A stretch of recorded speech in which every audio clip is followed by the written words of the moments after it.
യേശുവിൻ്റെ മിനിസ്ട്രി എന്തിനായിരുന്നു എന്ന് വളരെ കൃത്യമായിട്ട് ഇന്ന് സുവിശേഷത്തിൽ പറയുകയാണ്. ഒറ്റ വാക്കിൽ യേശുവിൻ്റെ ജീവിതം മുഴുവനും ഇങ്ങനെ കാച്ചിക്കുറുക്കി പറഞ്ഞത് ഇന്നത്തെ സുവിശേഷത്തിലാണ്. ഇന്ന് യേശു നസ്രത്തിലാണ്. സിനഗോഗിലെ സാബത്ത് ദിവസം പ്രാർത്ഥിക്കാൻ പോയി. നൽകപ്പെട്ടത് ഏഷ്യ പ്രവാചകൻ്റെ പുസ്തകം.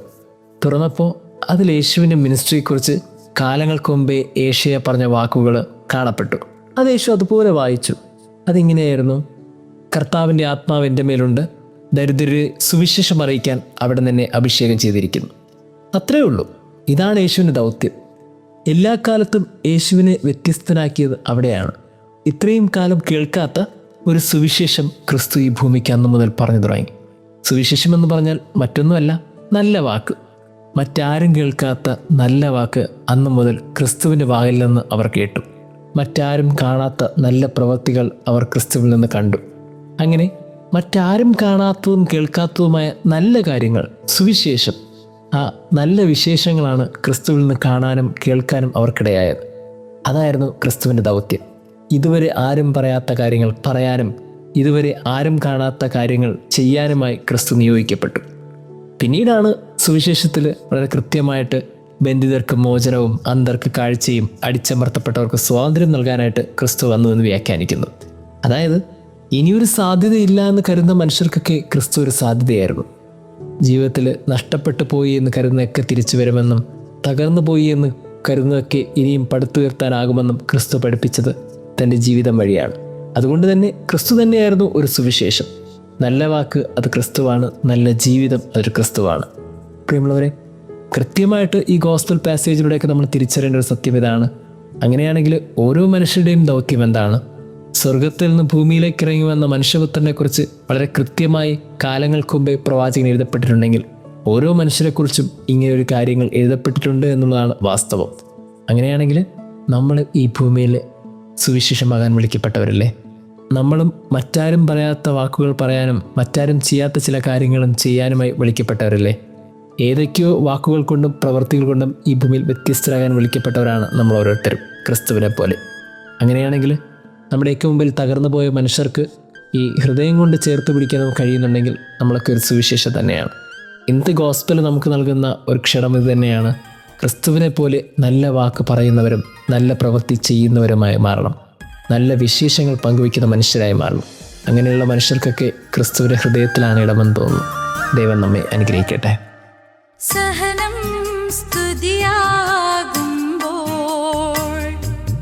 കണ്ണീർ ബാഷ്പമാകും, വചനം വഴിയാകുമ്പോൾ വ്യസനം മാഞ്ഞു പോകും. എൻ്റെ ദൈവം ചിറകിൻ കീഴ് എന്നെ മറയ്ക്കുന്നുവല്ലോ. എൻ്റെ ദൈവം ചിറകിൻ കീഴ് എന്നെ മറയ്ക്കുന്നുവല്ലോ. സഹനം സ്തുതിയാകുമ്പോൾ കണ്ണീർ ബാഷ്പമാകും.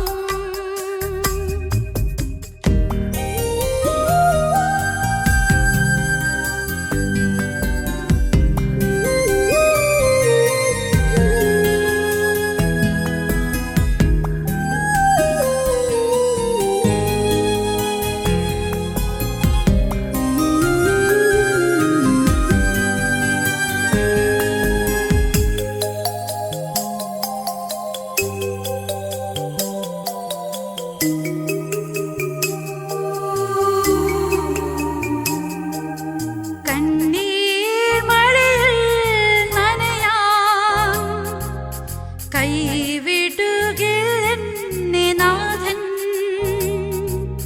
ഹൃദയം നീറുന്ന നേരം കരുണാമയൻ വേഗമണയും. എൻ്റെ ദൈവം കരുതലോടെ, എൻ്റെ ദൈവം കരുതലോടെ കാവലായി എന്നും നിൽക്കും.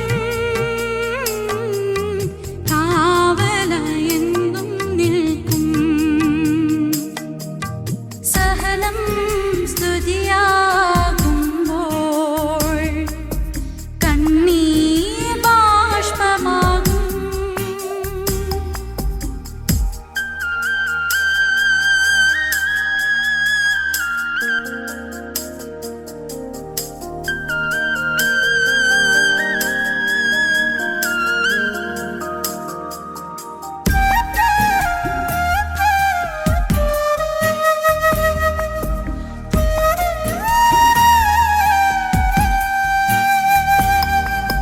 നിറയും മിഴികൾ തെളിയാൻ നിറവാർന്ന സ്നേഹം നീകും. അമൃതം പകരുന്ന മൊഴികൾ പ്രിയനേ നീ എനിക്കേകും. എൻ്റെ ദൈവം കരുണയോടെ എൻ്റെ ദൈവം കരുണയോടെ കൈകളിൽ താങ്ങുമെന്നേ, കൈകളിൽ താങ്ങുമെന്നേ. സഹനം സ്തുതിയാകുമ്പോൾ കണ്ണീർ ബാഷ്പമാകും. വചനം വഴിയാകുമ്പോൾ വ്യസനം